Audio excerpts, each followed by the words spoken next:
ஒரு நாள் எல்லா வேலையும் பண்ணிட்டு இருக்கேன், இன்னும் 3 மாதத்தில் பிஹெச்டி ஆகிடும் அப்படி இருக்குது. டக்குன்னு அந்த டைமில் கண்ணாடி உழுந்து உடஞ்சி போயிடுச்சு. சரி என்ன பண்ணுறது?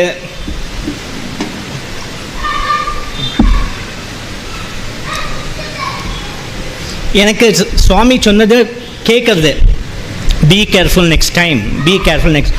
பட் நான் பண்ணுற எக்ஸ்பெரிமெண்ட் ஸ்டாப் பண்ண முடியாது. ஏன்னா ஸ்டாப் பண்ணாக்க எல்லா எக்ஸ்பெரிமெண்ட்டும் ரிப்பீட் பண்ணும். அது ரிப்பீட் பண்ணி முடிக்கிறதுக்குள்ளே பிஹெச்டி டிலே ஆகிடும். ஏன்னா வெளியிலேருந்து எக்ஸாமினர் வரணும். சுவாமி கையிலேருந்து பிஹெச்டி அந்த சர்டிஃபிகேட் வாங்குறது இன்னும் 1 வருஷம் தள்ளி போயிடும். என்ன பண்ணுறது? நான் நினைக்கிறேன் ரொம்ப கேர்ஃபுல்லாக வேலை பண்ணலாம். சுவாமி சொல்லியிருக்கார் பி கேர்ஃபுல் நெக்ஸ்ட் டைம் தானே, கேர்ஃபுல்லாக வேலை பண்ணலான்ட்டு இப்போ ஒரு ஆசிடு ஃபில்டருக்குள்ளே போடுறேன். அதே அந்த ஆசிட் ஒரு 70-80 டிகிரி சென்டிகிரேட் அப்படி கொதிக்க இருக்குது, கருப்பாக இருக்குது, அதுலேருந்து புகையெல்லாம் வருது. அந்த மாதிரி ஆசிடு போட்டால் அது கீழே வர மாட்டேங்கிறது. ஏன் இது வரல? சரி ஒரு சக்ஷன் கொடுத்து பார்க்கலாமே அப்படின்ட்டு ஏதோ ஒரு புது பம்பு வந்திருக்கு, சக்ஷன் பம்பு ஜப்பான்லேருந்து. இப்போ தான் வந்திருக்கு, அது நேத்தி தான். அது ட்ரை கூட பண்ணல நாங்கள். நான் அதை ஓப்பன் பண்ணி டைரெக்டாக கனெக்ட் பண்ணேன். ஒன்றும் ஆலையே. என்ன அப்படின்னு பக்கத்தில் போர்ச்சாது டப் வெடிச்சு அந்த ஆசிட் திருப்பியும் கண்ணில் வந்து. எனக்கு உடனே என்ன தோணிட்டுனா எரிச்சல். ஓகே, அந்த எரிச்சலோட பயம். சுவாமி சொன்னார் இல்லை பி கேர்ஃபுல் நெக்ஸ்ட் டைம்னு. கண் என்ன டெய்லி கொடுத்துட்டுருப்பாளா இல்லையா அப்படின்னு ஒரே பயம். அப்போது லக்கியாக பக்கத்தில் எல்லாம் நிறைய பேர் இருந்தால் என்னை தண்ணி இதுக்கு கூட்டின்னு போனால் குழாயில் தண்ணி இருந்துட்டு வாஷ் பண்ணுறோம். அந்த ஆசிட் வந்து என் ஷர்ட் மேலே விழுறது ஓட்டை அப்படியே. ஓகே, அவ்வளோ ஸ்ட்ராங் ஆசிட். சரி ஒரு 45 நிமிஷம் வாஷ் பண்ணியிருக்கோம், பட் எரியாது, ஸ்டாப் பண்ணால் எரியாது. சரி டாக்டர்கிட்ட போகலாம் அப்படின்ட்டு அப்போ போனோம். யாரோ ஒரு பையன் என்னை கூட்டின்னு போனான். ஏன்னா கண்ணு தெரியாதே, கையை பிடிச்சி கூட்டின்னு போனான்.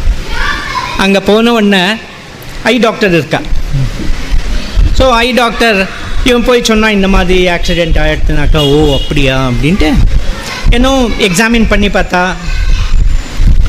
அப்புறம் இந்த பையன் சடனாக என் கையை விட்டுட்டு போகிறா போல இருந்தது. அவன் நடந்து போகிறான், டாக்டரும் போகிறான். என்னவோ பக்கத்து ரூமுக்கு போய் அவன் புஸ்னு என்னவோ பேசினான். சரி கொஞ்ச நேரத்துக்கு அப்புறம் இந்த பையன் வந்தான். பையன் வந்து தோள் மேலே கை வச்சான் இல்லையா. ஓ வந்திருக்கியா, டாக்டர் என்ன சொன்னா அப்படின்னாக்கா. அவன் சொல்கிறான் டாக்டர் சொன்னால் இதெல்லாம் ஒன்றும் இல்லை, கவலைப்படுறதுக்கு ஒன்றும் இல்லை அப்படின்னு சொல்லிட்டா. நான் சொன்னேன் ஒன்றும் இல்லைனாக்க இப்படி எரியாதே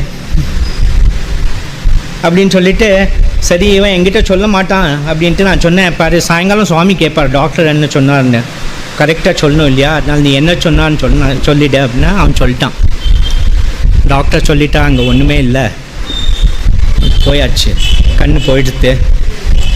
ஆனால் நீங்கள் கண்ணு போயிடுதுன்னு சொன்னால் டிப்ரெஷனில் போயிடுவான்.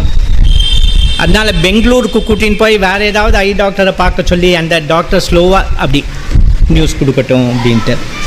ஸோ நம்ம பெங்களூர் போகலாமா அப்படின்னு கேட்குறான் இந்த பையன். நான் சொன்னேன் இல்லை சுவாமி இருக்கா, சுவாமிக்கிட்ட போகலான்ட்டு.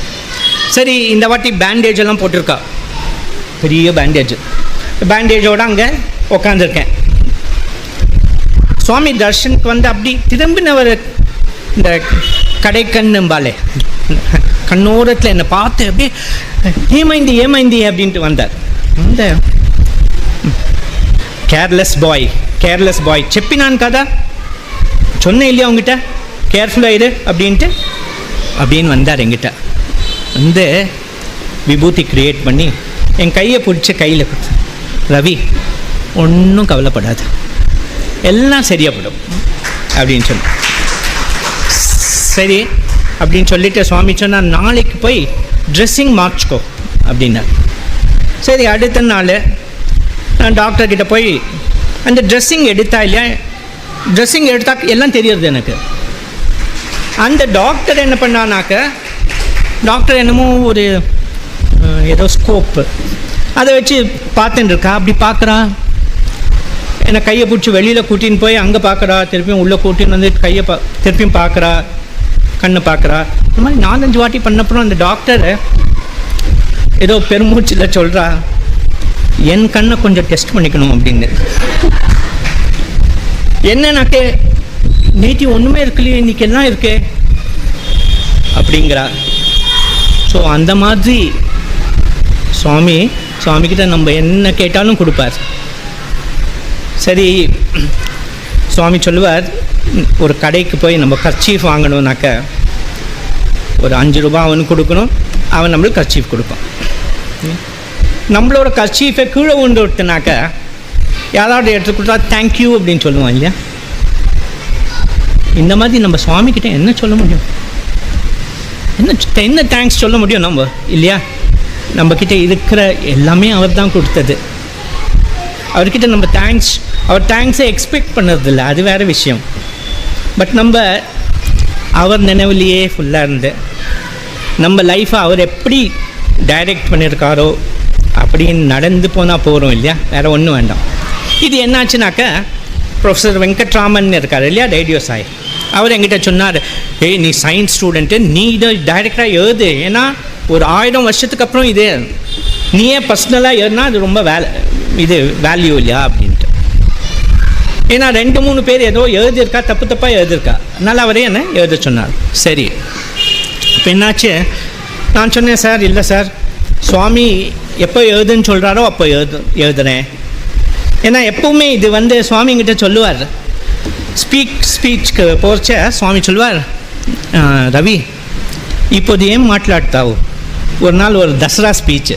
ஓகே, தசரா உங்களுக்கு தெரியும் இல்லையா, ஒரு 20-30,000 பேர் இருக்கா, ஸ்பீச் பண்ண போகிறேன். அப்போ சுவாமி நமஸ்காரம் பண்ணச்சேன், இன்றைக்கி என்ன பேச போகிறேன் அப்படின்னு கேட்டார். சுவாமி நீங்கள் சொல்லுங்க சுவாமி அப்படின்னு, உன் கண்ணு பற்றி பேசு அப்படின்னார்.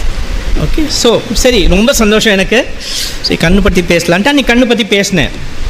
அதெல்லாம் முடிஞ்சப்புறம் ஆர்த்தியெல்லாம் எடுத்துட்டு எல்லோரும் போனப்புறம் யாரோ என்கிட்ட ஓடி வந்து என் கையை பிடிச்சின்னு அப்படியே டைட்டாக பிடிச்சின்னு, நீ எனக்கு என்ன பண்ணியிருக்க நீக்குன்ட்டு உனக்கு தெரியாது, you don't know what you done to me, you don't know what you done to my life அப்படின்னு சொல்லியிருந்தேன். நான் சொன்னேன், நான் ஒன்றுமே பண்ணலப்பா அப்படின்னு. நோ யூ டோன்ட் நோ அப்படின்னு. சரி, ஒரு 14 வருஷத்துக்கு அப்புறம் சடனாக ஒரு விசிட்டிங் ப்ரொஃபஸர் எங்கள் காலேஜுக்கு வரார்.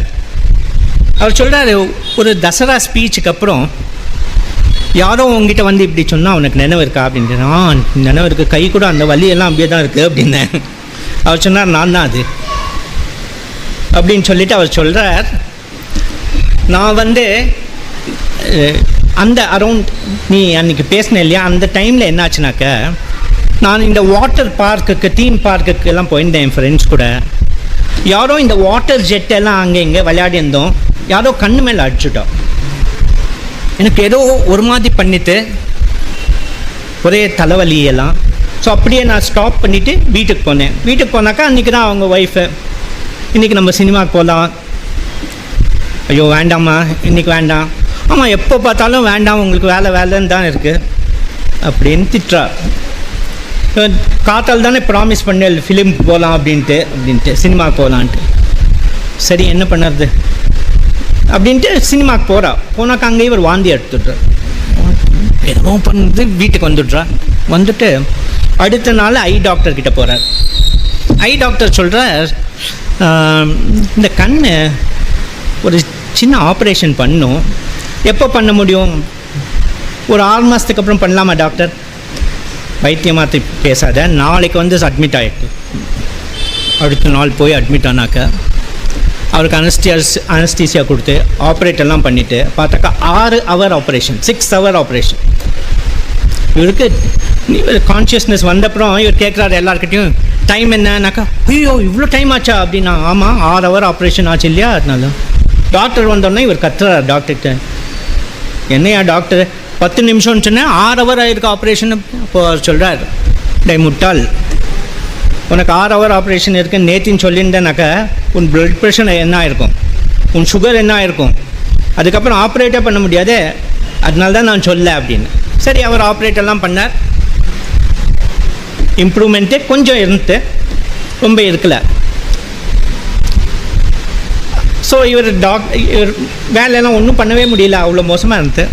ஸோ டாக்டர்கிட்ட போய் டாக்டர் பத்ரிநாத் கிட்ட போய் கேட்டிருக்கார், சார் இந்த மாதிரி இருக்குது. அவர் சொன்னார், கிளினிக்கெல்லாம் எல்லாம் பண்ணியாச்சுப்பா, நம்மளால் ஒன்றும் பண்ண முடியாது, இதெல்லாம் தெய்வத்துக்கிட்ட தான் இருக்குது. நீ போய் 2 இடம் எனக்கு தெரிஞ்சிருக்கு, பெங்களூரில் இன்ஃபென்ட் ஜீசஸ் சர்ச்னு இருக்குது, அங்கே போய் நீ ட்ரை பண்ணு. இல்லாட்டி புட்டபர்த்தியில் சாய்பாபான்னு ஒருத்தர் இருக்கார், அவர்கிட்ட போய். ஸோ இவன் சாய்பாபாவா யார் அப்படின்னு, இந்த பையன் நவீன் லக்கூர்னு அங்கே தான் பிறந்திருக்கான் பெங்களூரில், சுவாமியை பற்றி கேள்வியே படல. அதுதான் சொல்கிறேன், அது கேள்விப்படுறதுக்கு கூட நம்மளுக்கு லக்கு வேணும். சரி, யாரோ ஒரு ஃப்ரெண்டுக்கு ஃபோன் பண்ணி, ஏய் உன் பேர் சாய் பிரகாஷ் இல்லையா, உனக்கு சாய்பாபா பற்றி தெரியுமாடா அப்படின்னா, எந்த சாய்பாபா? புட்டபர்த்தி. அவர் தான் எனக்கு பேர் வச்சார்.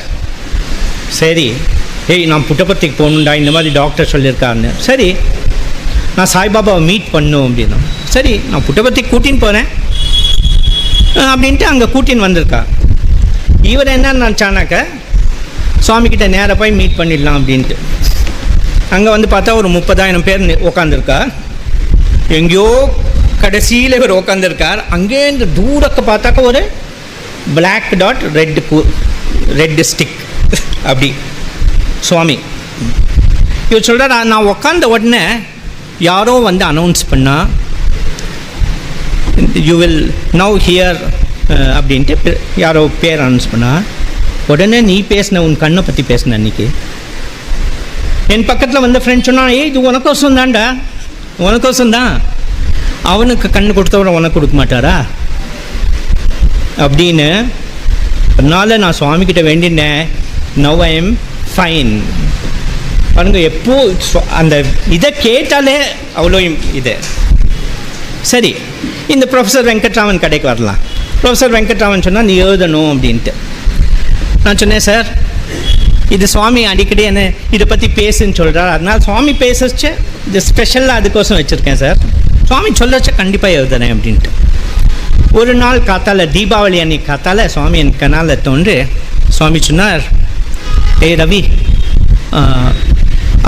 ஆர்டிக்கல் ராசேசை, அந்த ஆர்டிக்கல் எழுதிடு அப்படின்னு. டக்குன்னு கெனாலியே எனக்கு தெரியும் இந்த ஆர்டிக்கல் பற்றி தான் சுவாமி பேசுகிறாருன்னு. சரி சரி சுவாமி எழுதுறேன். அப்போ சுவாமி கேட்குறாரு, தானிக்கு ஏன் பேர் பெட்டாவு, என்ன டைட்டில் கொடுக்க போகிற? நான் சொல்கிறேன், சுவாமி நான் எழுதணுன்ட்டே இருக்கலையே, அதனால் என்ன பேர் கொடுக்கணும்னு நான் டிசைடே பண்ணல சுவாமி. దానికి చక్షో సూర్యో అజాయత అని పేరు పెట్టేసే அப்படின்னா. చక్షோ సూర్యో అజాయత అంటే ఏం తెలుసా அப்படின்னா என்ன தெரியுமா? சுவாமி அது புருஷ சூக்தம்ல வரும். சந்தமா மனசோ ஜாத்தः சक्षோ சூர்யோ அஜாயத முகாதிந்தஸ்சாக்னிஷ்ச பிராணாட் வாயுரஜாயத அப்படின்னு வரும் சுவாமி. நான் உன்னை எங்கே வரும்னு கேட்கல, மீனிங் கேட்டேன், தெரியுமா இல்லையா அப்படின்னு. சக்ஷு అంటే ఏమి அப்படின்னு கேட்டேன். சக்ஷுனா என்ன சுவாமி? கண்ணு. சூர்யானா சுவாமி ஆதித்யா, சன் காட், பானு, தேஜஸ்வி, அந்த மாதிரி நிறைய பேர் எனக்கு தெரிஞ்ச பேர்லாம் சொல்லிட்டேன். இங்கா இங்கா அப்படின்னு சொல்லிகிட்டே இருக்கார். சொல்லி முடிச்சார். நம்மளுக்கு சரக்குலாம் அடுத்து சுவாமி அவ்வளோதான் தெரியும். ரவி அப்படின்னார். அதாவது அந்த ஸ்டேட்மெண்ட் என்னன்னாக்கா, ரவிக்கு எப்படி கண்ணு வந்துட்டு, சக்ஷோ சூர்யோ அஜாயதா அப்படின்னு சொன்னார். இந்த மாதிரி யார் சொல்ல முடியும் இல்லையா? வேதத்தில் இருக்கிற ஸ்டேட்மெண்ட்டு. பட் வேதத்தில் யாரை பற்றி டிஸ்கிரைப் பண்ணியிருக்கு? இவரை பற்றி தானே டிஸ்கிரைப் பண்ணியிருக்கு. அந்த மாதிரி சுவாமி நம்மளுக்கு எல்லாம் கழிச்சிருக்கார். அவரை பற்றி எவ்வளோ சப்தாகம் இல்லை, நம்ம ஃபுல்